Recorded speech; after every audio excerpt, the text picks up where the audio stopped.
Magandang araw sa inyong lahat ha. Araw na naman ng Webes, kaya naririto ang inyong Spokes Hour. At nandito po ako ngayon sa Terhar. Bakit? Dahil mahal po ang hotel at Airbnb sa Dahig. Kaya ang ginawa, pumunta ng probinsya. Pumunta ng probinsya dahil mas mura ang Airbnb at napakaganda naman po ng tanawin. Kaya po ang ginagamit ko ngayon as background ay yung background ng aking munting tinitirahan. Ano lang po siya ha, maliit siya.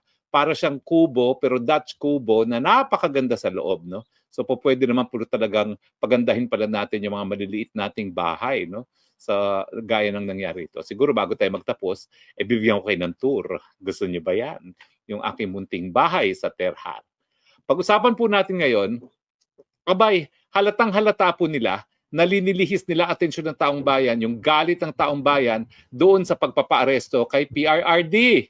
Anong sinabi ni Browner? Maghanda na raw tayo dahil pag nagkagulo sa Taiwan, sigurado meron po tayong involvement. Kailan pa tayo naging protector ng Taiwan? Aber, ano naman pakialam natin sa Taiwan? Taiwan naman talaga, kabahagi ng China. Sa mulat-mula, panahon pa ng tatay ni Marcos Jr., si Marcos Sr., kinilala natin ng One China policy, iisa lang ang China. So kung lulusubin ng China ang Taiwan, wala tayong pakialam. Gaya ng ginamitan natin ng dahas ang ISIS Maute nung sila'y lumusob sa Marawi. Ganun lang po yun. Talagang meron talaga tayong hindi lang katungkulan, kung hindi talagang responsibilidad na protektahan ang integridad ng ating bansa.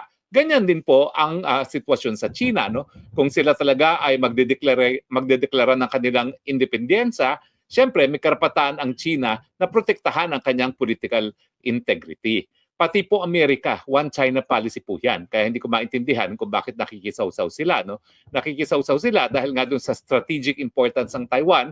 Unang-una, diyan galing ang mga kinakailangan nilang semiconductors para sa kanilang mga missiles, no? Pangalawa, stepping stone din papunta ng China. At siyempre, ang gagamitin nilang base kung magkakagulo, ang Pilipinas. Yung mga base militar natin sa Isabela at Cagayan na malapit lang sa Taiwan. So anong mangyayari kapag pumutok ang putukan dyan? Well, tatargeting tayo ng China. Pwede ba naman yun?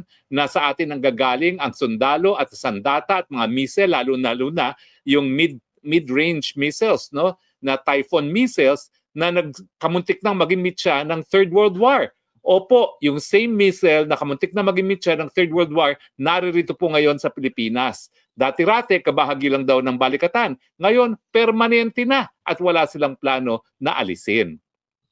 So si Browner, todo takot sa taong bayan na magkakagera at magkakagera, mahahatak tayo sa gera. Totoo po yan dahil sa desisyon ni Marcos Jr. nga na ibigay, gamitin ng mga Amerikano ang ating mga base militar. Sa international law po kasi merong sinasabi na ang isang bansa that allows its territory to be used in a manner that is injurious to another, magkakaroon ng responsibilidad sa international law. Kaya po, walang kaduda-duda pag nagputukan dahil dyan sa Taiwan, puputokan din ng Luzon at hindi lang po mga OFW natin sa Taiwan ang mai-introbol. Kaya nga po dapat talaga bumalik tayo sa pulisiya ni Tatay Digong na independenteng foreign policy. Lahat kaibigan, walang kalaban, dapat yan. Paalisin natin ang Typhoon missile at pangalawa, bawasan natin yung mga EDCA sites na yan.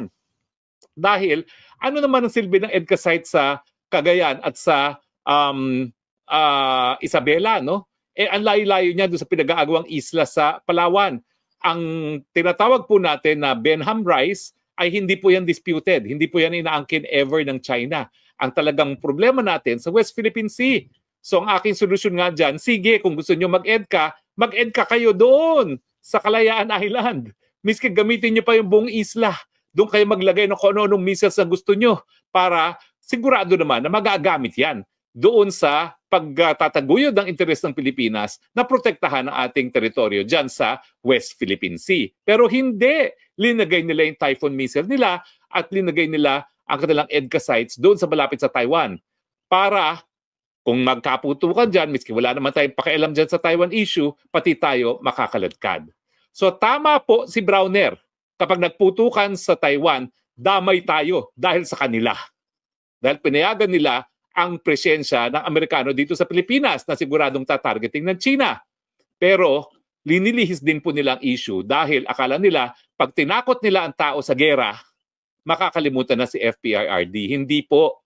Lalo namin naaalala si FPIRD dahil nung panahon ni FPIRD, wala po tayong kalaban. Hindi po naging ganitong kainit ang relasyon ng Pilipinas at China. Kaya po nung panahon na yon, ang daming kapital na nanggaling sa China, ang daming mga turista nanggaling sa China. Ngayon, nawala na yung ating posisyon as #1 supplier ng saging man lang sa China.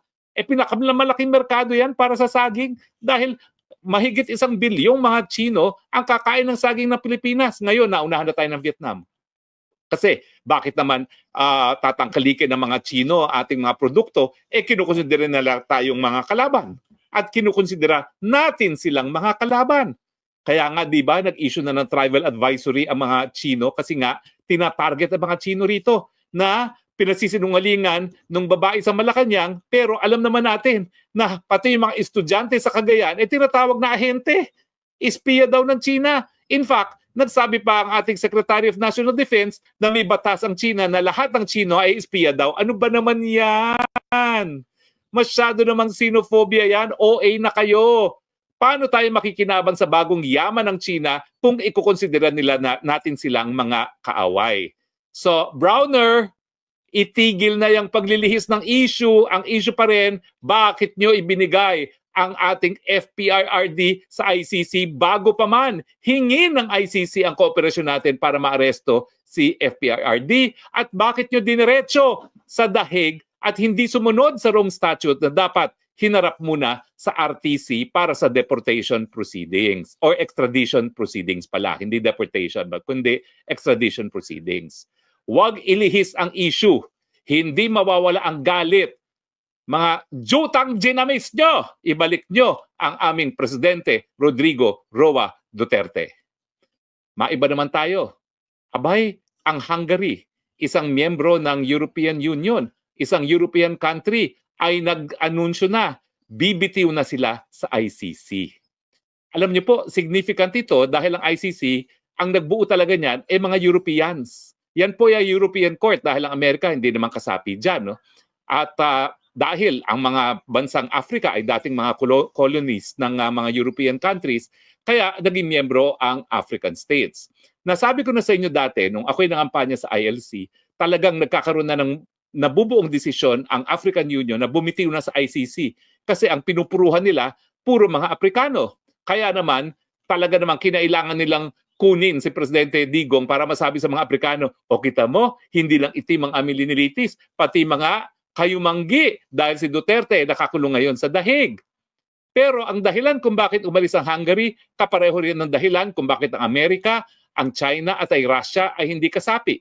Kasi nga, bagamat ang intensyon ay ang ICC ay parang court of last resort para doon sa mga sitwasyon na maraming karumal-dumal na krimen na walang gumaganang hukuman o walang gobyerno para magbigay katarungan, ang ICC nagpupumilit. Miski gumagana yung mga hukuman, gaya ng hukuman ng Pilipinas, ayan, pinilit na kunin si Duterte. Bakit nga sila sabihin na hindi kayang litisin ng hukumang Pilipinas ang 43 murders? Samantalang ang Maguindanao Massacre case na isa ako sa private prosecutor, nasentensyahan ang 57 counts of murder. Diba? So malinaw po yan. Masyado ng feel ng ICC ang kanyang jurisdiction, ang tawag dito, overreach. Maski hindi dapat maghimasok dahil meron namang lokal na mga hukuma na po pwede maglitis ng kaso, pinipilit niya ang sarili niya. Bakit? Paano kasi ma-justify ang mga sweldo ng empleyado ng hukuma niya kasama ng mga maestrado at mga prosecutor kung wala silang kaso? In fact, isa yan sa pula ko ngayon sa ICC. Palibasa, wala na aktibong kaso, nag-aantay ng desisyon yung isang kaso at wala na silang masimulang kaso dahil wala naman silang mahuling mga respondents. Hayan, para ma-justify yung kanilang napakalaking budget, linilitis sila si Duterte miski wala namang jurisdiction na. Tama ba yon? Hindi! Ang aking prediction, dahil isang European country bumitiw na, ang susunod na bibitiw, kabubuan ng African Union. At pagkatapos niyan, isa-isa ng mga European countries ang bibitiw. Hanggang ang maiiwan na lang ay yung mga European colonial powers na laos na ngayon. Yung Espanya, ma-overtake na natin, no, pagdating sa progreso, no? Excuse me, no? Kaya lang naman sila naantala ating ang development dahil yung kanilang pamamaraan ng pamalakad nung sila ay colonial master natin, hindi nila dinevelop yung kalakalan. Ang kalakalan natin, limitado sa galleon trade.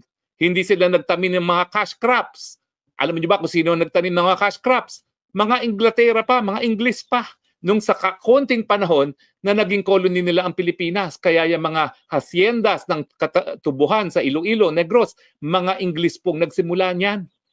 Ang mga Espanyol, buhay tamad. Kaya tuloy, ang namana natin, siesta, mañana. Galing po Espanya yan. Kaya ngayon talaga, parang third world country ng Espanya. Mas masigla pang ekonomiya natin talaga, bagamat nandyan ang mga bangag na mga namumuno. Kaya anong mensahe? Goodbye ICC. Ang malupit dyan, kinulong pa nila si Presidente Duterte, samantalang alam nila na ang isang paa ng hukuman ay nandun na sa libingan. At habang nagpupumilit kayo na litisin ang gaya ni dating Presidente Rodrigo Roa Duterte na wala naman talaga kayong jurisdiction, lalo nyong binabaon ang korte sa libingan. Ako ayaw ko yan. Dahil ako talaga naniniwala pa rin. Yung mga sitwasyon na karumal-dumal na krimen, dapat may mapupuntahan ng biktima. Pero habang bukas sa mga lokal na hukuman, hindi dapat naghihimasok ang ICC. No, tignan natin ang mga comments. Ang daming mga comments. Teka, susubukan ko po lahat basahin yan, ha? Paano ba natin itataas itong mga comments, no? Para naman yung mga mas maagang comments ay mabasa natin. Dahil ngayon po, live tayo, titignan ko po kung paano ko mababasa yung mga komento. Well, ano kasi, no? Paano natin mababasa itong mga komento doon sa simula? Tignan natin, para hindi naman unfair doon sa mga nauna. Although ang dami mga komento, maraming salamat at ang dami pong nanonood ng live. Halos 10,000 pong nanonood ng live. Ang akin is boo kay Browner, warmongering dahil linilihis ang issue tungkol kay FPIRD. Yan pa rin pong issue at goodbye ICC. Okay. Si CG Hon, I like your, ang bilis naman yan. I like your nature background, Attorney Harry Roque. Si Junjun, idol attorney. Si Hani, si ano yan? Ako, nawala na. Pobreng Maligayang Vlog, Bangag Kasing Namumuno, Minda Gonzaga, hi po. Tama po, laban lang talaga. Angelica Bohol Gaviola, Duterte pa rin. Elizabeth Guerrero Pimentel, thank you for your time. Cocan Menyoza, Torre, ano yan? Hindi ko maintindihan yun. Dudes Casañera, I like your nature background. Tapos, Isyong Daisy, duda ko, attorney, nasa likod din si Lisa Marcos dito. May pattern na kasi. Okay, tingin ko naman totoo yan. Si Honey Chu, kawawa naman si Tatay Digong, Pilipino pa rin siya, nagsibisya sa bayan. Tapos si Danger Bas Demigad, hukuman na Pulos. Tamara Veduville Fax, may pag-asa pa ba makauwi si Tatay? Siyempre po, may pag-asa. At ako naman po, whether or not I'm counsel, hindi ako mananahimik hanggang hindi magawa yung dapat magawa para siya mapalaya. Pabalito Oronzo, hello Spokes, Tamara Vaudeville Fox, may ayun nga po.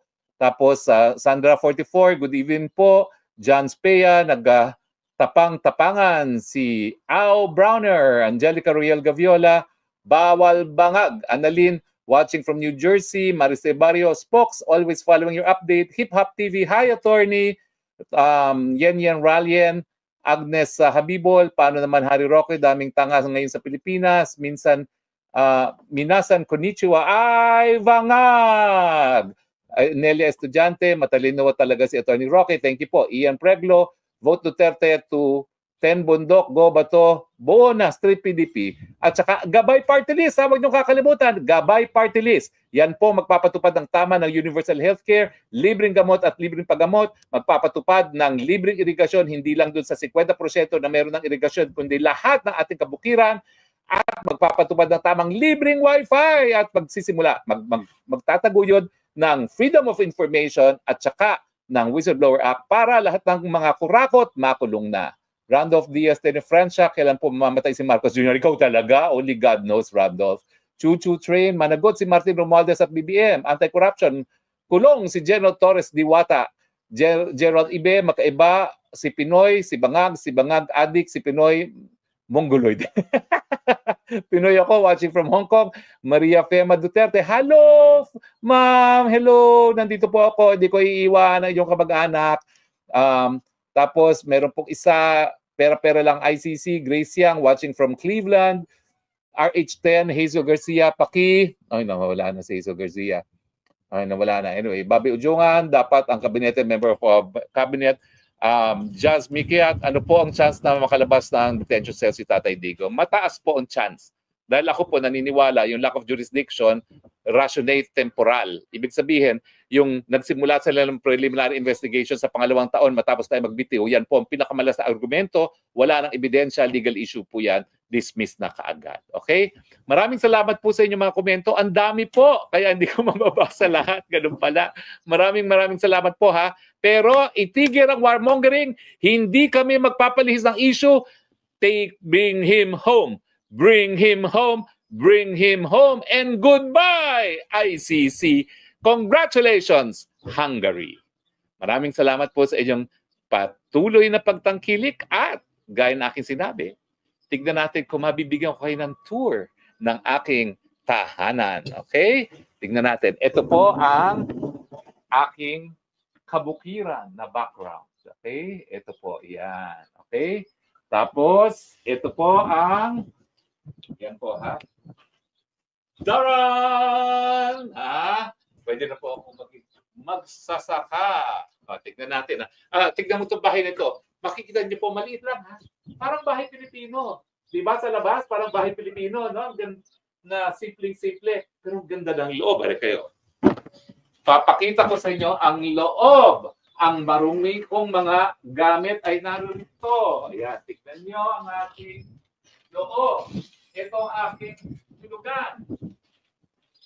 So habang nakadepende si Tatay Digo, ako po ay buhay magsasaka sa Pola. Kasi dito kalahati sa dahil. May magkakaroon lang naman ako. No? Tapos may pangalawang kwarto sa taas. Sige. Okay tayo. Tingnan natin yung kwarto sa taas. At tingnan natin mabilisan yung kwarto sa taas. So pwede kayong bumisita sa akin. Meron akong spare room, di ba? Ayan. Okay. So, maliit siya, pero maganda. So, tayo na. Dapat yung mga socialized housing natin. Ganito, itsura. Di ba? Ganito kalaki mga socialized housing natin. Pag hindi natin mapakita dahil dito. Kaya pala. Na kailangan na mawala ang mga. Hanggang sa muli natin pagkikita, ito po ang iyong stock na bayan. Nagsasabi, I love you, Philippines. You're the only country that I love because you're the only country that I have. God bless the Philippines. Bye.